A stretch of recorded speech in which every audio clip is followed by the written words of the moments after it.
Hello बच्चों, let's read the question. The question says choose the incorrect statement from among the following.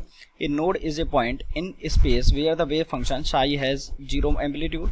The number of peaks in radial distribution is n minus l. The radial probability function pi n l r is equals to 4 pi r square into r square. Psi square represent the atomic orbital. Okay, तो सबसे पहले इस question के लिए हम इसका की concept लिख लेंगे.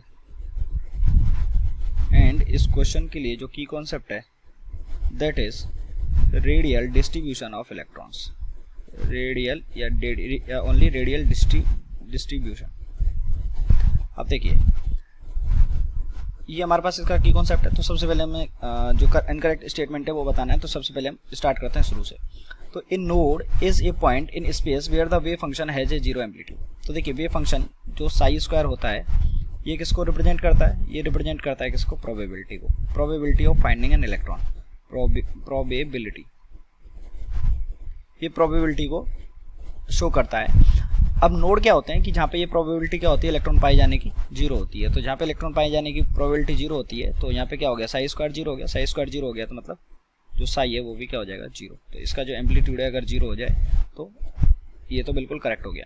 The number of the peaks in radial distribution is n minus L. तो ये भी बिल्कुल करेक्ट है कि जो रेडियल डिस्ट्रीब्यूशन का ग्राफ होता है किस किस के बीच में? 4 पाई आर स्क्वायर और रेडियस के बीच में जो ग्राफ होता है तो इसमें ये जो नंबर ऑफ पीक्स हैं ये कितने होते हैं? ये होते हैं अगर किसी भी क्वांटम नंबर n के लिए देखेंगे तो n माइनस एल. ओके, ये हमारे नंबर ऑफ पीक्स होते हैं. फिर हम तीसरा बात करनी है कि जो रेडियल प्रोबेबिलिटी फंक्शन होता है कि इलेक्ट्रॉन की जो प्रोबेबिलिटी होती है उसके पाए जाने का जो फंक्शन होता है ये भी बिल्कुल करेक्ट है. ये होता है क्या? Pi is goes to 4 pi r square और आर स्क्वायर. और इसी का हम ग्राफ देखते हैं. इस फंक्शन का ही ग्राफ देखते हैं हम किसके साथ? डिस्टेंस के साथ. कहाँ से? सेंटर से. And Sai square represent the atomic model atomic orbital. तो देखिए जो साई स्क्वायर है वो एटॉमिक ऑर्बिटल को रिप्रेजेंट करके probability of finding an electron को रिप्रेजेंट करता है. तो ये स्टेटमेंट क्या हो गया? इनकरेक्ट. तो ये हमारा आंसर हो गया. Hence option number D is our answer. I hope you understood it well. Best of luck.